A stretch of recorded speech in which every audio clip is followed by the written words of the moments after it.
Dios quiere algo contigo. O dígale, Dios quiere todas las cosas contigo. Amén.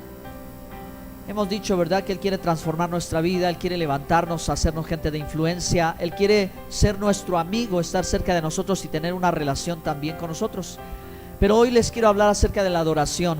Sé que todos ustedes conocen el tema de la adoración. Sin embargo, hay una parte tan delicada que a veces perdemos de vista cuando tenemos, hermanos, cantidad de discos cristianos, de música, de alabanza, de adoración, cuando hay un sinnúmero grande de ministerios y de personas a las cuales podemos admirar y escuchar.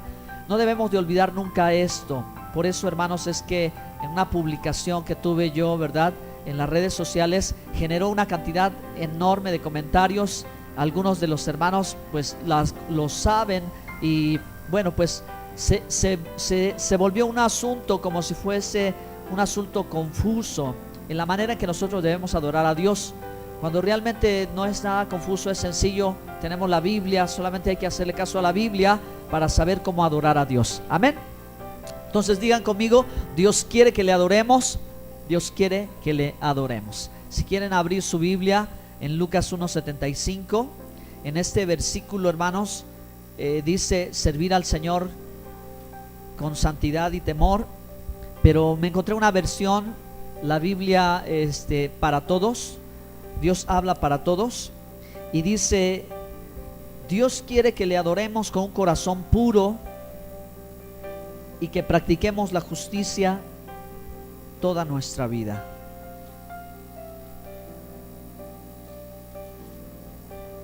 Si ustedes lo encontraron, dice, muy probablemente diga como esto, aquí esta versión: en santidad y en justicia delante de Él todos nuestros días. Desde el verso 74, que librados nuestros enemigos sin temor les sirviéramos en santidad y en justicia delante de Él todos nuestros días. Amén. Entonces Dios quiere que le adoremos. Algunas cosas que quiero decirles en relación a adorar a Dios. Bueno, pues hay que saber, hermanos, que Él nos creó para adorarle. Fuimos creados para ser sus adoradores. Él quiere que tú seas su adorador. En Isaías 43, verso 21, ¿quieres leer la escritura, por favor? Y vas a ver cómo claramente por boca del profeta dice: este pueblo lo he creado, mis alabanzas publicará. Amén. Dios hizo a su pueblo para adorarle. Nosotros estamos reunidos aquí y nos llamamos su pueblo con este propósito de adorar a Dios. Entonces, bueno, pues recordando y sabiendo todo esto, entendemos, hermanos, que claramente nuestro tiempo en el culto racional, la música, la alabanza y la adoración no viene, ¿verdad?, solamente a llenar un espacio o a prepararnos para escuchar la palabra de Dios, o para tener un tiempo agradable, o para que los muchachos muestren sus talentos, que buenos músicos son, sino, hermanos, es para adorar a Dios, ¿sí? Es para adorar a Dios. Y simplemente, hermanos, para entender la manera en que debemos adorar a Dios, debemos de ver que Él fue colocando las piezas en el orden en que Él lo dispuso. Por eso es que cuando vimos la primera presentación, ustedes vieron un altar encendido que representa y simboliza la adoración a Dios. Pero no es una adoración como cualquier otro pueblo pueda ofrecer o quiera ofrecer a Dios, porque Dios mismo estableció la manera en que Él quería ser adorado. Por eso es que Él reveló el maravilloso modelo del tabernáculo. ¿De acuerdo?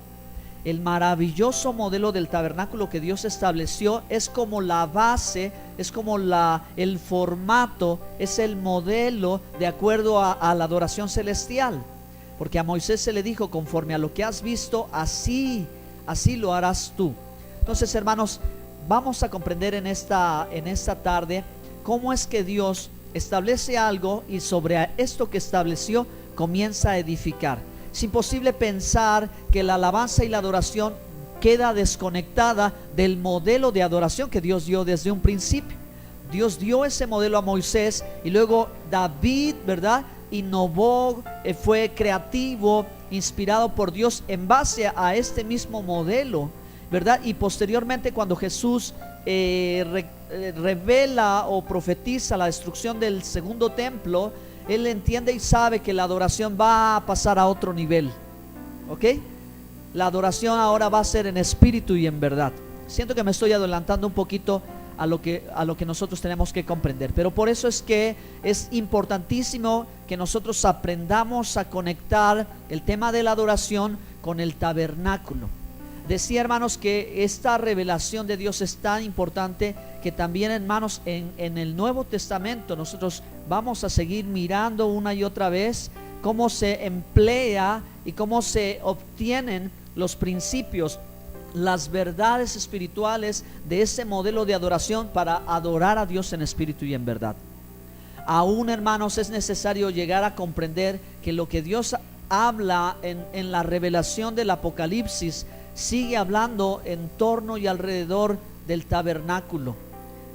Pero mientras más comprendes por qué Dios quiso abrir los cielos y mostrarle desde el principio al pueblo de Israel el tabernáculo de la adoración celestial, vamos a entender lo que va a suceder posteriormente. No es un tema olvidado, no es un tema empolvado, no es un asunto abolido. Lo que pasa es que, hermanos, la misma Biblia dice que Él lo colocó como una base para empezar a edificar sobre esa base, y así se ha hecho hasta el día de hoy. Amén. Bien, ¿quieren leer en voz alta el texto, por favor? Isaías 43, 21.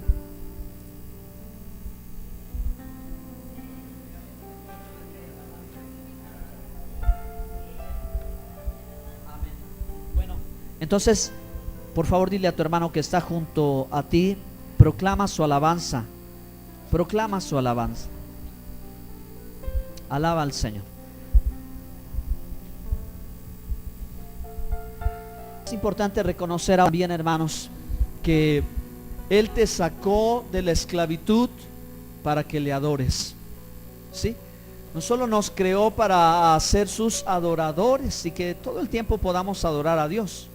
No adoramos solo el domingo o en un culto, sino adoramos todos los días. Sí, es un propósito de toda la vida, adorar a Dios. Ahora, ¿qué sucedió cuando nosotros vivíamos en el pecado y perdidos? Dios nos rescató, amén. Él nos salvó, nos sacó de la esclavitud con un propósito. Y ese propósito era, hermanos, que tuviéramos la posibilidad de adorar al Dios vivo y verdadero, que pudiéramos entrar en contacto con Él, que pudiéramos estar en comunión con Dios, que fuera posible para nosotros, ¿verdad?, relacionarnos con Dios. Entonces, Él establece en su palabra, entonces, esas formas, esos principios, eso que hace posible que tú experimentes mientras adores la presencia de Dios. ¿Cuántos de ustedes, hermanos, han sentido la presencia de Dios mientras están adorando a Dios? ¿Quieren levantar su mano?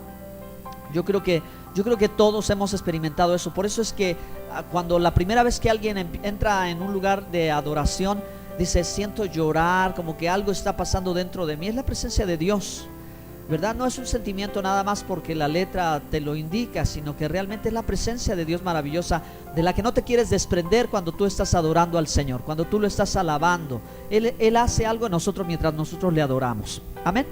Muy bien. Entonces, Él nos ha sacado de una forma de vivir, hermanos. Muchos de nosotros estábamos adorando ídolos.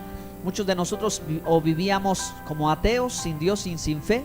Pero Él trajo a nuestra vida un cambio con este propósito: que le brindáramos a Él el reconocimiento, que le brindáramos a Él la gloria, que le brindáramos a Él nuestra adoración desde el corazón. Amén. Que le ofreciéramos a Él y únicamente a Él la alabanza. Entonces, por eso fuimos libertados.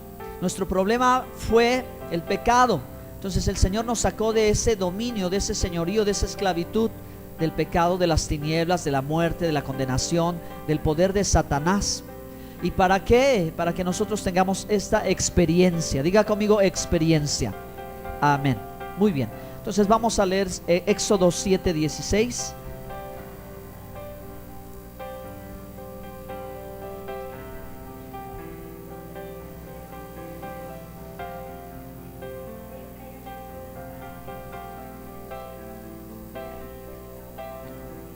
Amén.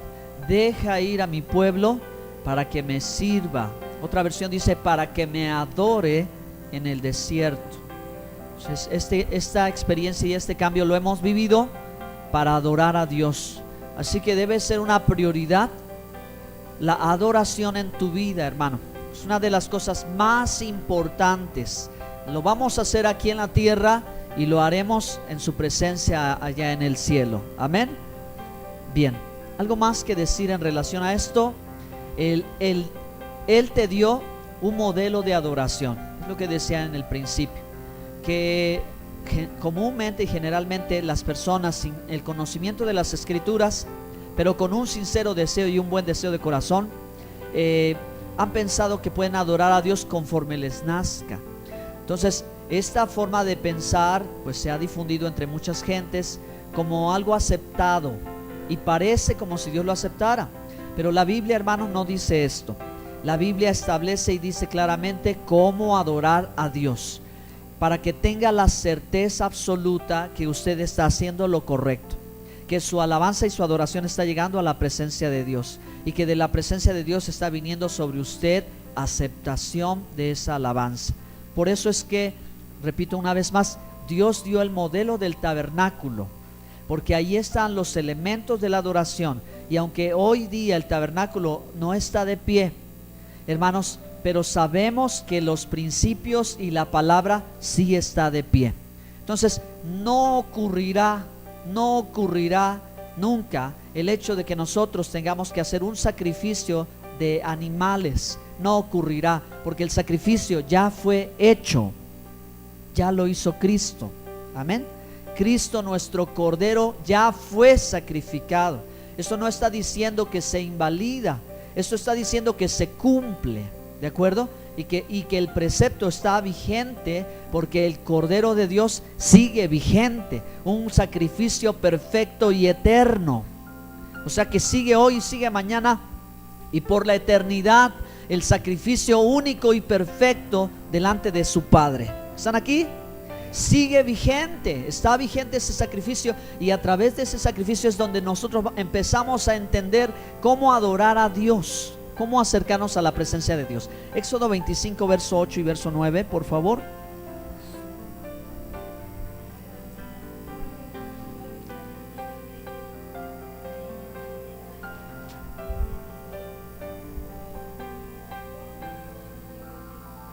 Amén. Dios le muestra a Moisés, hermano, el cielo y el templo del cielo, el tabernáculo del cielo, el lugar de su habitación del cielo. Y en todo este asunto, bueno, pues hay mucha profecía, hay mucho en relación con la persona de Jesús, etcétera, etcétera, etcétera. Pero Dios le muestra a Moisés, y Moisés entonces lo establece en la tierra, y es como un punto de partida, como un comienzo, hermanos. Pero sabedores de que el templo habría de ser destruido, Dios lo lleva a otro plano y lo lleva a otro nivel. Y esa es una de las cualidades que tiene la palabra de Dios. Amén. Que el cumplimiento de los mandamientos de Dios, que obedecer al Señor, no queda en el plano terrenal. El cumplimiento y la obediencia a los mandamientos de Dios entra también en la dimensión espiritual. Esto decirlo, hermanos, para todos aquellos que erróneamente piensan que entonces tendrían que empezar a hacer cosas como lo hacían los levitas, los sacerdotes o el sumo sacerdote. Pero, hermanos, esto ha sido el modelo de referencia, y cuando no está el tabernáculo o el templo, está el verdadero templo de Dios, y el verdadero templo de Dios es Yeshua. Amén. Él es el templo de Dios, en Él habita la plenitud de la deidad. Amén.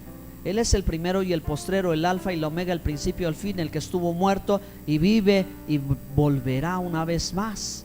Entonces esto es todo lo que el Evangelio, el Nuevo Testamento, el libro de Apocalipsis van enfatizando cada vez más en lo que Él ha dicho: destruir este templo y en 3 días lo reconstruiré. ¿Están aquí? ¿De qué estamos hablando? ¿De qué habla Jesús en relación a un templo? ¿Qué pensamiento tiene? Es esto que ha quedado desde el principio, según el diseño, según el modelo, según lo que Dios ya ha revelado. Amén.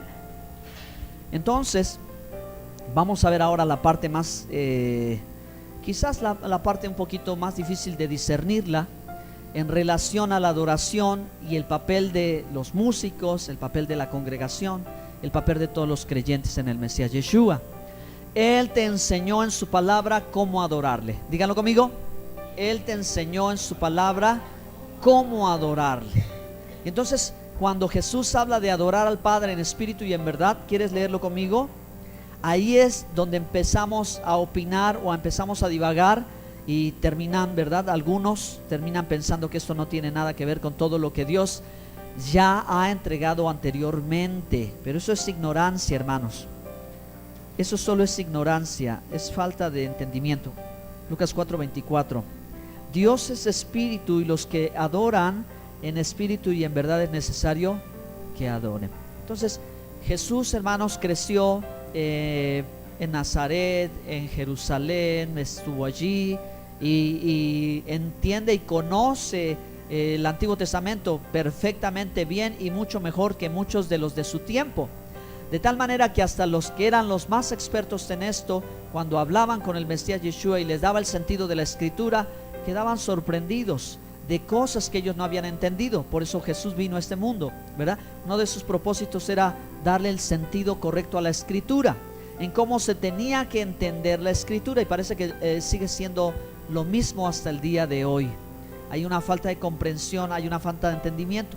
También en el asunto de la adoración, porque muchos pretenden desconectarlo de todo el antecedente. Pero no se trata de eso, se trata de conocer, se trata de descubrir, se trata de aprender cuáles son los principios que están plasmados en el modelo del tabernáculo para que nosotros podamos adorar a Dios en espíritu y en verdad. Gracias por su entusiasmo. Vamos a ver, hermanos, ustedes me dirán si les parece correcto, si les parece bíblico y si les parece como que sí Dios quiere esto. Segunda de Corintios 3:8.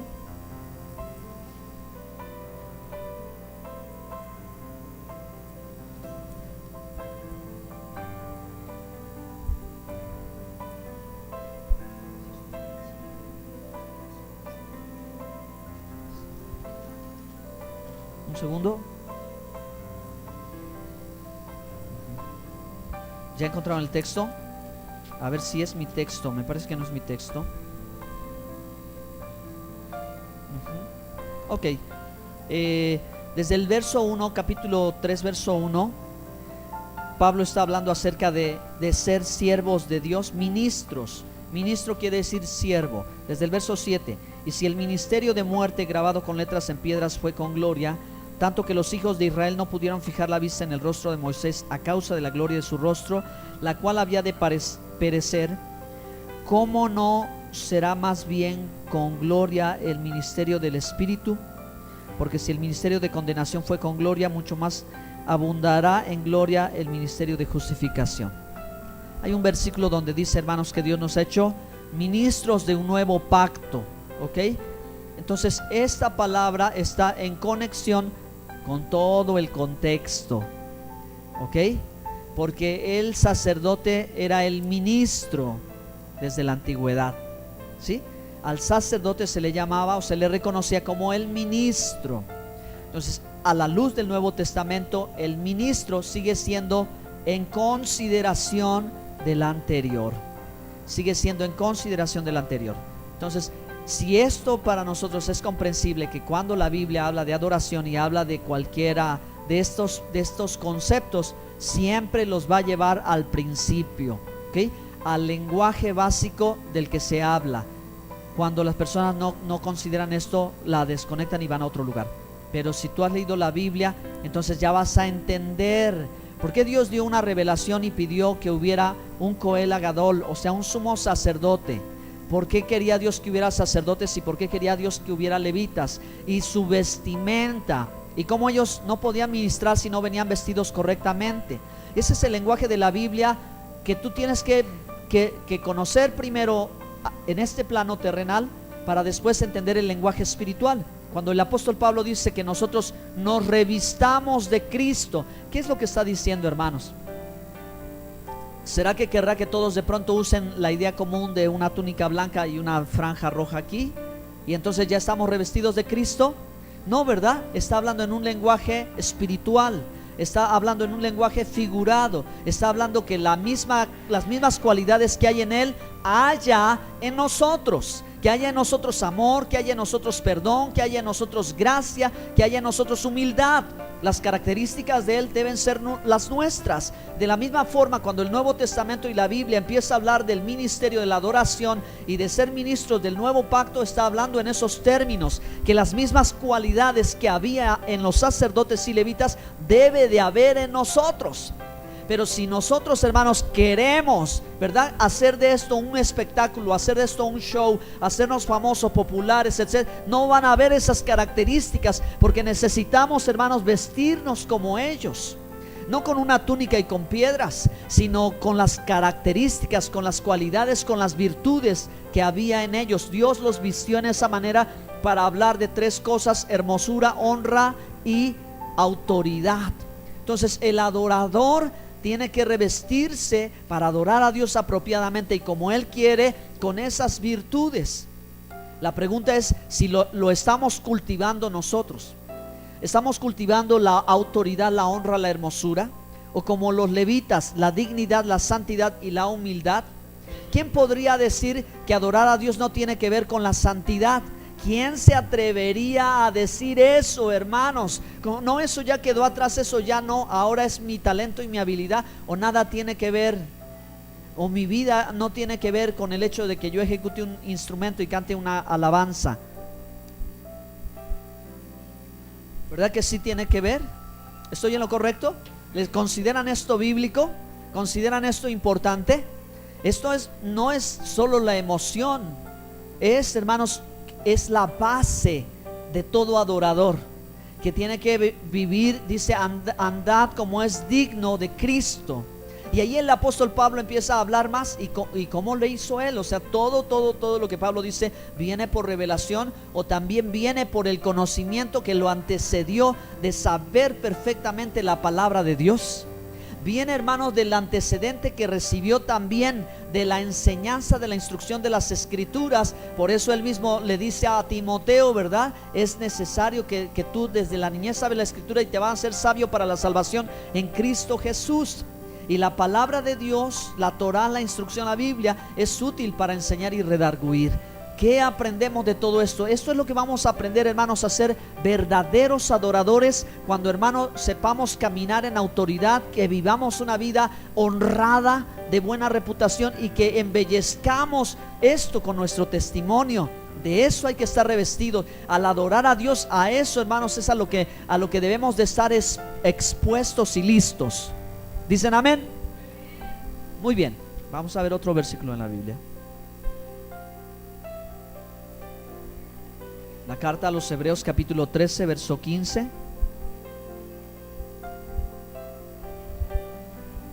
Así que ofrezcamos siempre a Dios, por medio de Él, sacrificio de alabanza, es decir, fruto de labios que confiesa su nombre. Toda la carta de los Hebreos pues está relacionada con el día de expiación.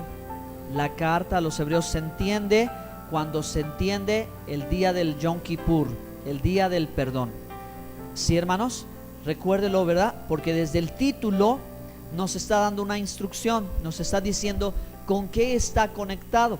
Ahora, cuando el escritor dice sacrificio, ¿qué tiene que venir al pensamiento de un cristiano, de un creyente, de un hijo de Dios, de un seguidor del Mesías? ¿En qué tipo de sacrificio va a pensar?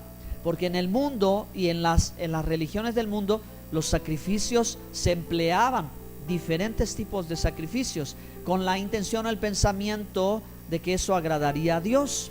Sin embargo, pues por esto tenemos el manual. Y aún, hermanos, el propio escritor de los Hebreos nos aclara el sentido para que no vayamos a pensar, ¿verdad? En ninguna manera nos vaya a venir a la mente el que nosotros tengamos que, solo para adorar a Dios, tener que estar en el atrio, en el lugar santísimo, y jamás, o mucho menos en el lugar santísimo. Sino él aclara y dice, ¿verdad? Este precepto del sacrificio ahora tiene su cumplimiento en el sentido espiritual, por eso no puede quedar abolido. Es decir, sacrificio, fruto de labios que confiesa su nombre. ¿Cuál es este sacrificio? sacrificio a Dios de alabanza, fruto de labios que confiesa su nombre. ¿Están aquí? Los sacrificios están relacionados con la confesión, con el arrepentimiento y con la justificación.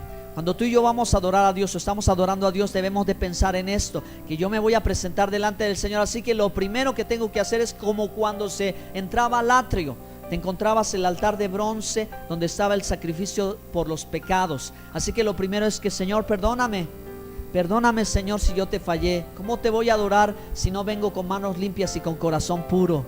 ¿Estamos aquí? Eso es la adoración al Señor. Va a llegar a su presencia si empleamos los principios que Él ya nos ha dado: arrepentimiento e intercambio. Señor, yo reconozco que soy pecador, Cristo murió por mis pecados, es la única forma en que puedo acercarme, no por mis obras de justicia, no porque yo sea muy bueno o lo que quiera yo justificar, sino por la justificación que me ha dado Cristo. Muy bien, entonces el altar de bronce, un lugar de sacrificio donde la carne se consumía por medio del fuego, hermanos. Entonces nos está hablando el versículo, ¿verdad? Que no va a haber lugar para la carnalidad en la adoración a Dios. No vamos a participar como carne. Nuestros logros no van a estar siendo, hermanos, como motivo de justificación. Amén. Y la fuente de bronce, el espejo y el agua, que hace referencia, hermanos, a que al leer las escrituras, tan solo yo te quiero decir, al leer los salmos, ¿verdad? Tú te das cuenta cuál es tu condición. Este es el espejo de la Biblia, ¿sí? El espejo nuestro, la palabra de Dios. Tú lees y te das dando cuenta dónde estás parado, quién eres tú.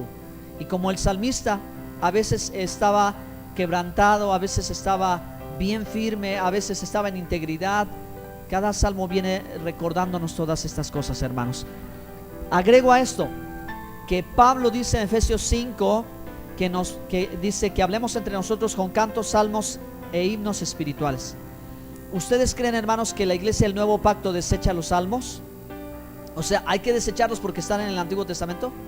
Pero si el Nuevo Testamento está diciendo que los cantemos, entonces ¿cómo es esto? ¿Me explico? Bien, esos son los principios de la adoración. Vamos a concluir ya. Un punto más que decir: la adoración y el tabernáculo, el Mishkan o el templo, ¿verdad? Primera de Pedro 2:5.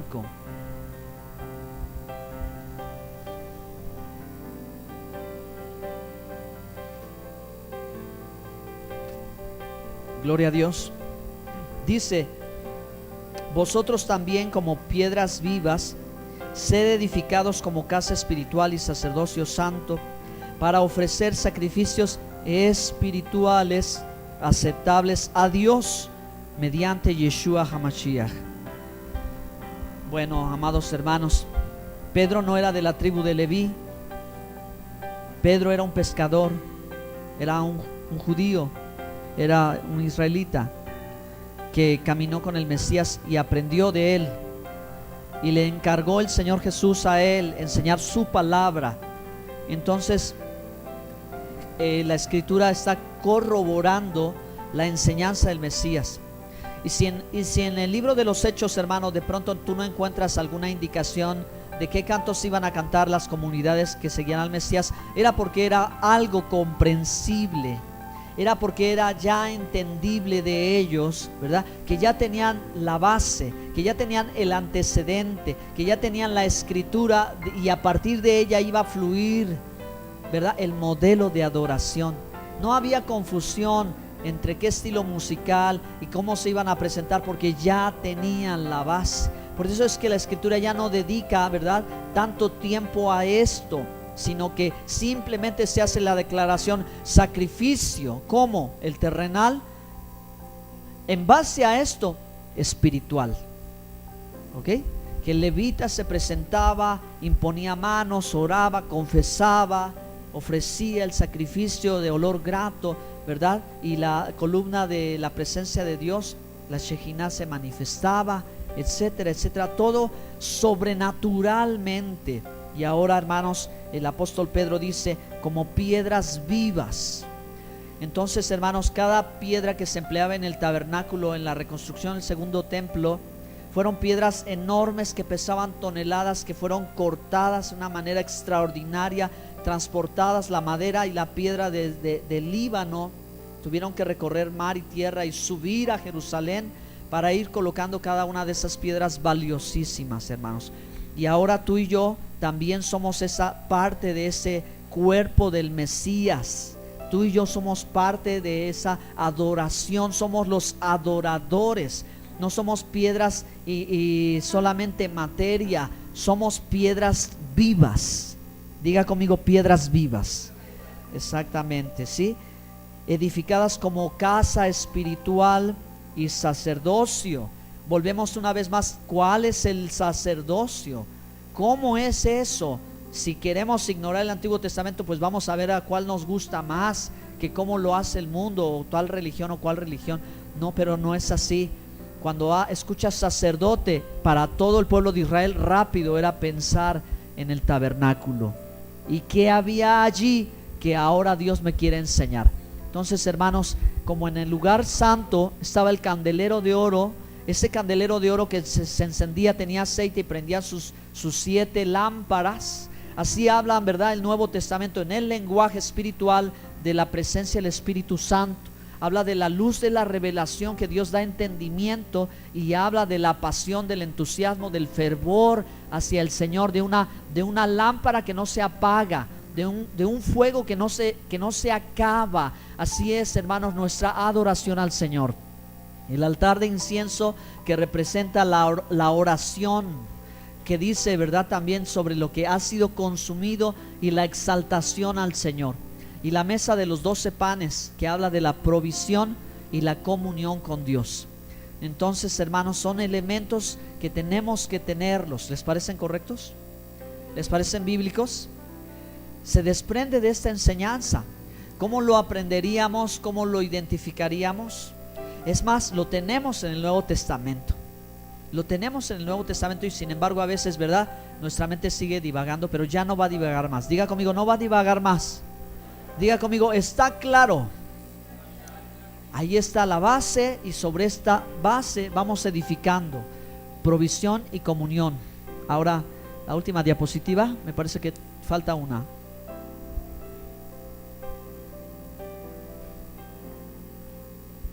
Vamos a ver ahora un texto más en Hebreos 10:19.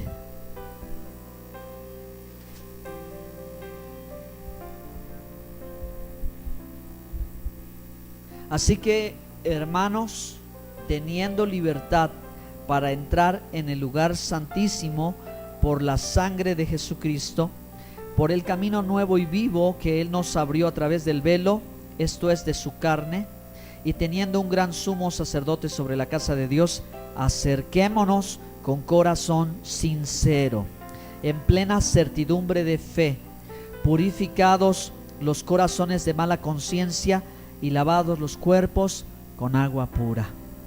Gloria a Dios. Bueno, mis hermanos, volvamos una vez más a recordar y a repetir que el lenguaje que el Nuevo Testamento está empleando es el mismo que se ha empleado desde el Antiguo Testamento. Hay un solo lugar santísimo, ¿verdad?, de acuerdo a lo que el Antiguo Testamento habla, y era en el tabernáculo. En el tabernáculo de Moisés, que fue la base o el cimiento sobre el cual David edificó el templo. ¿De acuerdo? No cambió nada de lo que estableció Moisés, sino al contrario, hubo una gloria mayor, lo ensanchó, no lo abolió. ¿Me estoy explicando, hermanos? ¿Me están entendiendo? ¿Están viendo cómo los adoradores logran comprender el corazón de Dios? En que Dios no está diciendo quítalo, invéntate algo nuevo, ¿no? David dice el Mishkan, el tabernáculo, que está ya abandonado y ahí arruinado. ¿Qué tal, Señor, si te hago una casa? ¿Qué tal si te hago un lugar aquí permanente? Y Dios dijo, adelante. David respetó el lugar santísimo, el atrio, el lugar santo y el atrio. Respetó todo conforme está escrito, pero además innovó, porque puso los cantores, porque metió, ¿verdad?, las 24 órdenes sacerdotales de ministración de los sacrificios con música, hermanos. Tan inspirado fue tan creativo fue que llegó a una escala superior, hermanos, y que no es conocida, no es entendida, como muchas cosas que no se saben. Pero que sucedía que cuando el pueblo escuchaba la música y se acercaba, su corazón se movía, sucedían milagros. Y ellos iban duros de su pecado y empezaban a escuchar los instrumentos, el címbalo que retiñe. Su corazón se apocaba y quebrantaba el corazón. Y los que venían tristes y agobiados empezaban a oír los cánticos y salían. Es lo que la Biblia dice, hermanos, que lo que Dios hace. Por eso empleamos la música, porque, hermanos, cabe la posibilidad de que mueva Dios nuestros corazones, que sea el vehículo por el cual, hermanos, salgamos de la prisión a la alabanza. Amén. Denle un aplauso fuerte al Señor. Aleluya, aleluya, gloria a Dios. Bien, el arca, hermanos, del testimonio, el arca del pacto. Tres cosas que decir en relación a lo que la Biblia aquí dice. Entremos al lugar santísimo por la sangre de Cristo. ¿Cuál es ese lugar santísimo? No es el lugar santísimo aquí en la tierra, es el lugar santísimo allí en la presencia de Dios. Amén. En el cielo dice que, hermanos, teniendo libertad para entrar por la sangre de Cristo, a través dice, por el camino nuevo y vivo que Él nos abrió, teniendo un gran sumo sacerdote. Volvemos una vez más a las expresiones del Antiguo Testamento. El sumo sacerdote, ¿verdad? El último sumo sacerdote que aún vive y que vivirá por la eternidad y que es insustituible porque sigue vivo, es Yeshua. El último, hermanos, Shiloh, llegó Shiloh, llegó el que esperaban, ¿sí? Al último, porque la escritura indicaba que cuando el sumo sacerdote moría, había que sustituirle. Y entonces ese hombre tenía que hacer su sacrificio por su pecado y luego por el pecado del pueblo, y estar ministrando hasta que muriera y alguien más lo sustituyera. Pero, hermanos, Jesucristo sigue vivo. Él es el sumo sacerdote por la eternidad, insustituible. Ya no puede haber otro, o tendría que Él morir, amén, para que ya no existiese. Él venció la muerte, hermanos. Él venció la muerte, o sea, Él está vivo. La muerte no lo pudo retener. Tu santo no verá corrupción. ¿Lo entiende? Dice el salmista, tu santo no verá corrupción. O sea, su humanidad quizás pudo quedar el cuerpo terrenal, pero Él vive y reina para siempre. El sumo sacerdote, ¿en base a qué modelo está allá arriba? O sea, cuando llegamos por medio de su sangre con Él a ofrecer sacrificios, ¿cómo llegamos? ¿Cómo está la estructura en el cielo? ¿Cómo está el orden en el cielo? ¿Cómo va el acceso? Es que si no, hermanos, entendemos el lenguaje de las escrituras en cuanto a lo espiritual, no le damos a veces el valor que posee. Pero las cosas de Dios no son por vista, son por fe. Tú ahora sabes, hermano, cómo acercarte a la presencia de Dios, ¿verdad que sí? Cómo debes de ir vestido, cómo presentarte, con qué comienzas y qué va a acontecer mientras tú adoras a Dios. Intimidad, gloria y redención. Póngase de pie, denle un fuerte aplauso al Señor y vamos a orar. A Dios sea toda la alabanza. Dios quiere que le adoremos. Vamos a adorarle de esa manera.